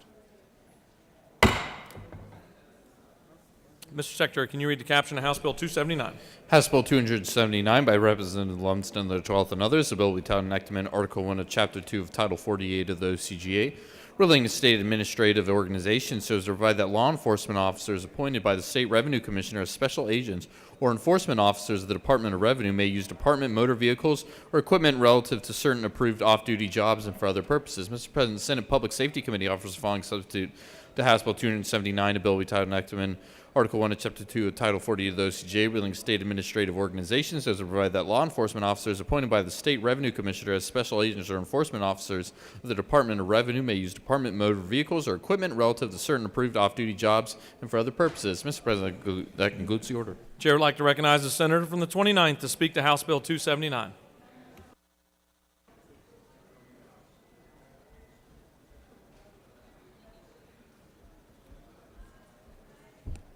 Thank you, Mr. President and fellow senators. House Bill 279 just gets the law enforcement officers who are post-certified and currently assigned to the Georgia Department of Revenue in line with all other post-certified law enforcement officers throughout the state when it comes to using departmental resources for the execution of part-time jobs. If there are no questions, I'll yield the well. Chair recognizes the senator from the 48th for a question. Does the senator yield? Yes, ma'am. Could you please let us know, is there a mechanism by which this is monitored to make sure that indeed these part-time jobs are actually for law enforcement purposes? Yes, ma'am. Each agency, whether it's a state law enforcement agency or a county or municipal, they have policies and procedures established that each officer must have those part-time jobs approved and that the jobs have to be approved for public safety purposes only. And does the gentleman further yield? Yes, ma'am. In your training and experience, have you found that system to work as far as managing to make sure these government resources are used appropriately? Yes, ma'am. They work and offer a great opportunity for checks and balances when using resources outside on part-time employment. Thank you, sir. Thank you, ma'am. You have no more questions. Thank you, Mr. President. I yield the well. Any other senators wish to speak for or against the measure? The question is on the adoption of the committee's substitute. Is there objection to adoption of the committee's substitute? Chair hears none, and the committee's substitute is adopted. Is there objection to agreeing to the report of the committee which is favorable to the passage of the bill? Chair hears none. The report of the committee is agreed to. Shall the main question be now put? Are there any objections? The chair hears none. The main question is ordered. Shall this bill now pass by substitute? Questions on the passage of the bill by substitute. All those in favor will vote yea. Opposed, nay. The Secretary will unlock the machine.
On the passage of the bill, the yeas are 43, the nays are 5. This bill, having received the requisite constitutional majority, is therefore passed by substitute.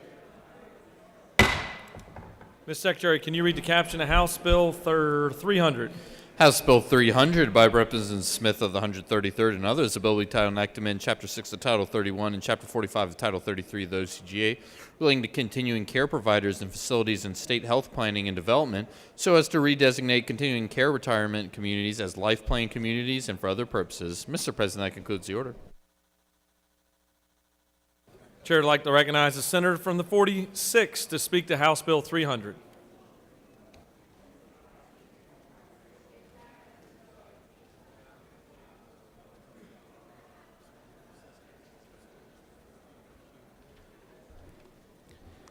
Thank you, Mr. President. This is a very simple bill. Actually does one thing. It changes the name of continuing care retirement communities to life plan communities.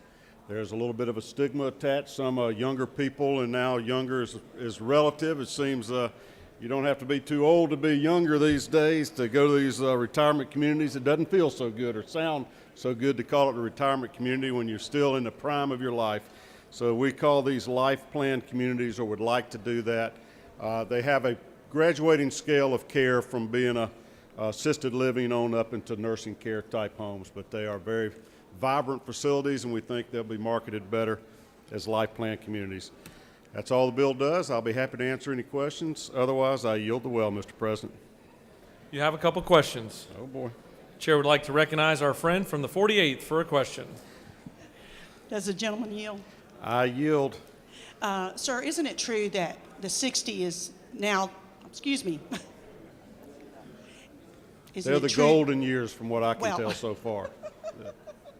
Isn't it true that 60 is the new 50? Absolutely. Thank Some you, sir. say mid-40s. Thank you, sir. Yeah. Chair recognizes the senator from the 38th for a question. Thank you, Mr. President. Will the senator yield? I yield. I know what a life plan community is, but can you explain it to us to make sure everybody has the concept? Because you said it goes from, kind of go from assisted living, but it's more. Let me shut up and let you explain it. Well, let me give you a great example.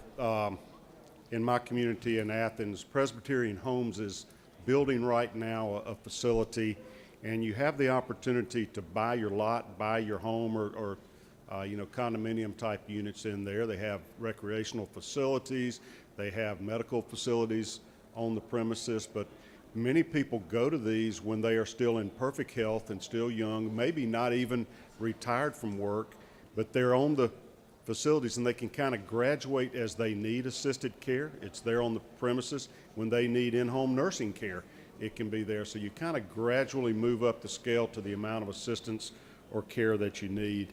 That was an excellent explanation. Thank you. I appreciate that. I have been to Presbyterian Village in Athens, and the one here is actually in my district. Fantastic. They're very popular now, but they in their marketing they think it's better not to call them a retirement community, to call them a life plan, because they're for many years.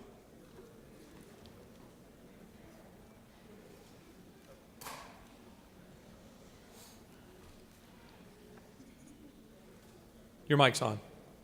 Will the gentleman still yield just for one moment? Absolutely. Is it not true that my husband actually came up with continuing care retirement communities? I have been wondering what brilliant person came up with that term. I'm happy to hear that. Okay, thank you.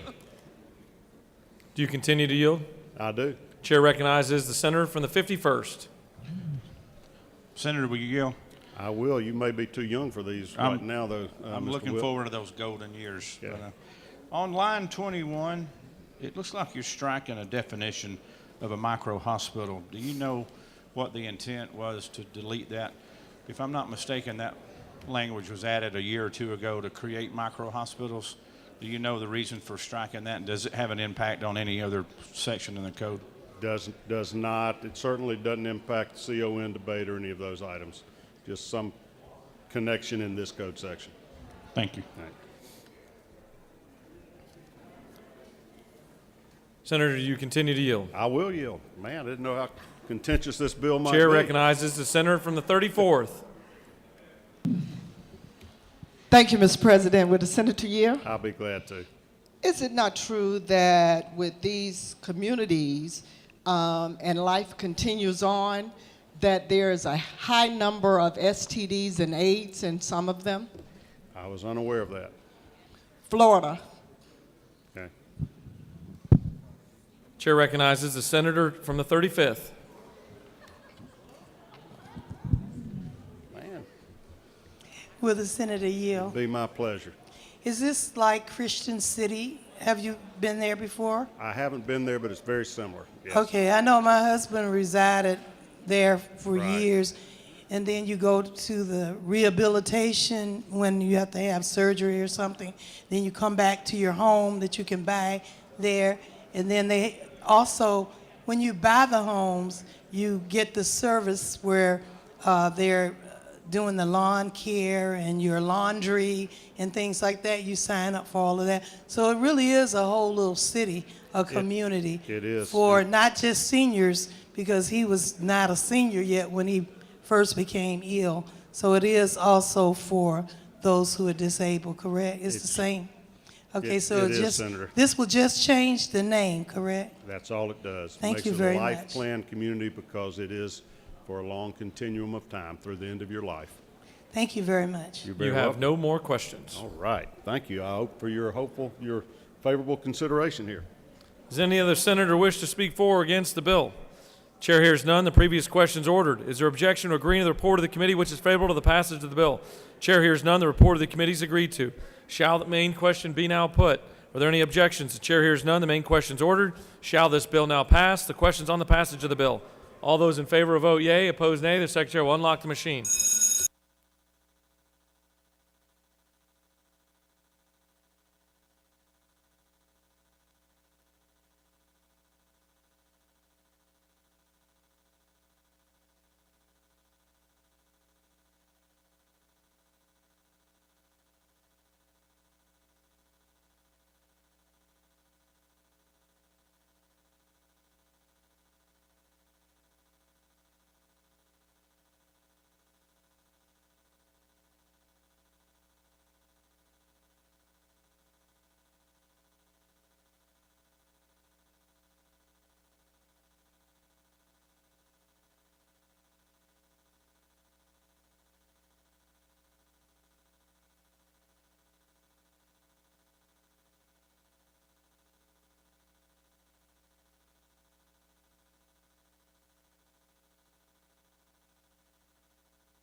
On the passage of the bill, the yeas are 52, the nays are 0. This bill having received the requisite constitutional majority is therefore passed. Mr. Secretary, can you read the caption of House Bill 471, please? House Bill 471 by Representative Saines of the 180th and others, a bill we title enactment Article 3 of Chapter 5 of Title 40 of the OCGA, relating to cancellation, suspension, and revocation of licenses so as to revise the implied consent notices and for other purposes. Mr. President, that concludes the order. Chair recognizes the senator from the 29th to speak to House Bill 471.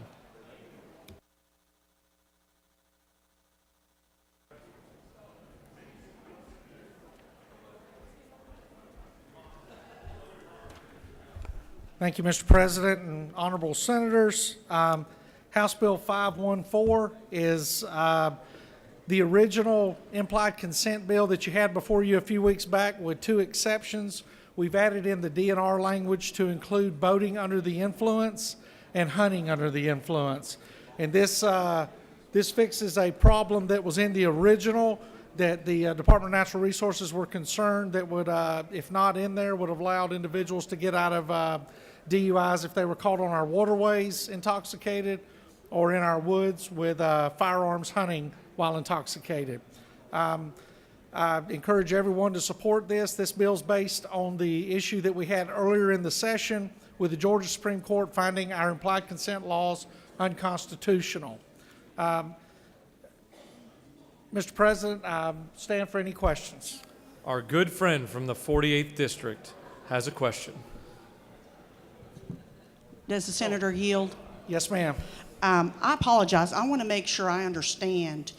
You carried a Senate bill which was similar to this bill, and I want to know what the difference is between the House bill and the Senate bill as to this issue. The difference in the Senate bill that I had, I did not include the language for the boating under the influence and hunting under the influence, which the Georgia implied consent law impacts both of those two. So this right here clears up the language so our game wardens, when they come in contact with these individuals, will be able to use the implied consent. Does the senator further yield? Yes, ma'am. So just to make sure I understand, then you're saying this House Bill 471 is more comprehensive then than the Senate bill that we passed earlier? It's a little more comprehensive, but the carrier of this bill on this side is much better educated. Thank you, sir. Thank you. You have no more questions. Thank you, Mr. President. Does any other senator wish to speak for or against the bill? Chair hears none. The previous question's orders. Is there objection or agreeing to the report of the committee which is favorable to the passage of the bill? Chair hears none. The report of the committee is agreed to. Shall the main question be now put? Are there any objections? The chair hears none. The main question is ordered. Shall this bill now pass? The question's on the passage of the bill. All those in favor will vote yea. Opposed, nay. The secretary will unlock the machine.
On the passage of the bill, the yeas are 50, the nays are 2. Interesting. This bill, having received the requisite constitutional majority, is therefore passed. Bipartisan. Mr. Secretary, can you read for us House Bill 514? House Bill 514 by Representatives Tanner the Ninth and others. The bill will be titled and enacted in Chapter 1 of Title 37 of the OCGA, relating to governing and regulation of mental health, so as to create the Georgia Mental Health Reform and Innovation Commission and for other purposes. Mr. President, the Senate Committee on Health and Human Services offers the following substitute to House Bill 514. A bill will be titled and enacted amend Chapter 1 of Title 37 of the OCGA, relating to governing and regulation of mental health, so as to create the Georgia Behavioral Health Reform and Innovation Commission, to provide for legislative findings, provide for a definition, provide for members and officers, to provide for meetings, agendas, quorum, and compensation, to provide for the Commission's duties and powers, and for other purposes. Mr. President, that concludes the order.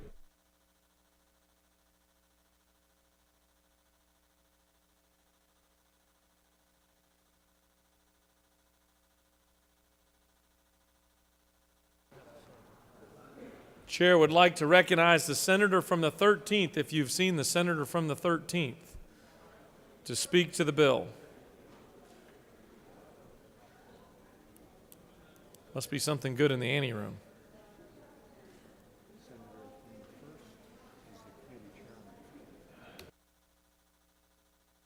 Here comes the senator from the 13th to speak. I'm buying you time. To speak to House Bill 514. Thank you, Mr. President and colleagues. I apologize. I was out on the ropes. This is a bill that will form the Georgia Behavioral Health Reform and Innovation Committee, our commission, and the appointees will be by the governor, the lieutenant governor, the speaker, and the chief justice of the Supreme Court of Georgia. And we're keeping in mind the DOJ settlement, but what we're looking at are the services provided through the Department of Behavioral Health and Developmental Disabilities, and especially those crisis homes, and what we can do to streamline services and provide better services for our constituents. Mr. President, I'll yield for any questions. The chair would like to recognize our great friend from the 48th District for a question. Thank you, Mr. President. Does the senator yield? He certainly does. Is there a fiscal impact to House Bill 514? If you'll look on line 138, anything that this commission does will be through the governor's office of OPB. Does Senator further yield? I do. Do you have an estimate of how much that would cost? I understand OPB runs the budget, but do we have an estimate of how much this would cost? Senator, if you'll read the bill, you'll find out that this commission's task is to look at how to improve the services of the state of Georgia. We do not know what those recommendations may be at this point, so there are no dollar figures attached to it at this point. I'm sorry, do you further yield? I certainly will. I misstated. I wanted to ask about the commission itself, not the recommendations. Do we know the fiscal impact of creating this commission? Yeah, also in the bill, Senator, it states that there are going to be appointees from the General Assembly, both the Senate and the House, and our per diem rate will be the same as they typically are, and there's a per diem also for members, the 23 members that will make up this commission. Thank you, sir. You're welcome. Chair would like to recognize the senator from the 23rd for a question. Thank you, Mr. President. Will the senator yield? Certainly. In the original version that passed the House, there were 2 voting positions for community service boards. Right. And that's been changed to 1 non-voting position. What's your thought process on that, and where might it head after today? Well, you know, we did change this bill, so there will be a conference committee about this bill. We can certainly discuss this in conference. Nothing prohibits any of the appointees from being members of the Community Service Board by the governor, the lieutenant governor, or the speaker. So they're really not limited to being on there. Those 2 positions of voting were just taken away, but we did give them a seat at the table because we know they need to be at the table, so that when we're discussing what actually is happening, they can tell us, hey, this is how it really works in the real world, or at least in our part of the state. There's about 20 CSBs statewide. There's 22. I think some of them have combined. I think we're down to 20, 21 now. My understanding is that they don't necessarily function alike across the state, but we definitely want to hear from them from across the state. And as you know, I'm a licensed professional counselor. I've worked closely with the community service boards throughout my career, and I know all the players and have for many, many years, and we certainly want them represented or at least heard in the commission. You have no more questions. I would ask you for your favorable vote for this bill. Thank you. Any of the senators wish to speak for or against the bill? The chair hears none. The question's on the adoption of the committee substitute. Is there objection to adoption of the committee substitute? Chair hears none. The committee substitute is adopted. Is there objection to agreeing to the report of the committee which is favorable to the passage of the bill? Chair hears none. The report of the committee is agreed to. Shall the main question be now put? Are there any objections? Chair hears none. The main question is ordered. Shall this bill now pass by substitute? Questions on the passage of the bill by substitute. All those in favor will vote yea. Opposed, nay. The secretary will unlock the machine.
On the passage of the bill, the yeas are 54, the nays are 0. This bill having received the requisite constitutional majority is therefore passed by substitute.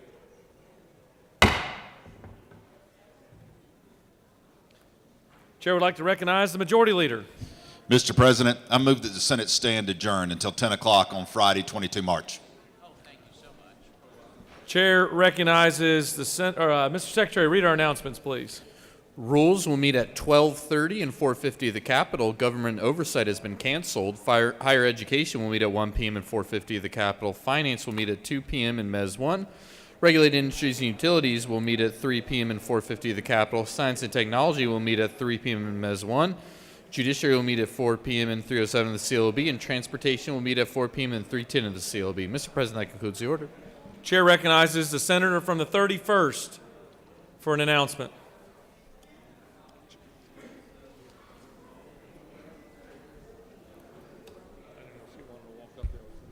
Thank you, Mr. President. Earlier today, you had placed on your desk invitation to the legislative kickball game tonight.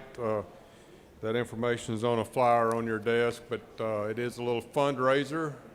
The chamber that wins that game will get to designate the charity that goes to, and doors open at 5 p.m. The game starts at 5:30. Love to see you there. Chair recognizes the Senator from the 35th for an announcement. Thank you, Mr. President. Please, everyone, check your desks or your bags to see if you can find my iPhone 10. I did have it in here earlier, and now it's not. But it's close by because it's ringing on my watch. So somebody, please, may have picked it up accidentally. Please look for it. Thank you. The Majority Leader has moved that the Senate stand adjourned until 10 a.m. on Friday, March 22nd, 2019. All those in favor of the motion signify by saying aye. Opposed, no. The ayes clearly have it, and the Senate stands adjourned.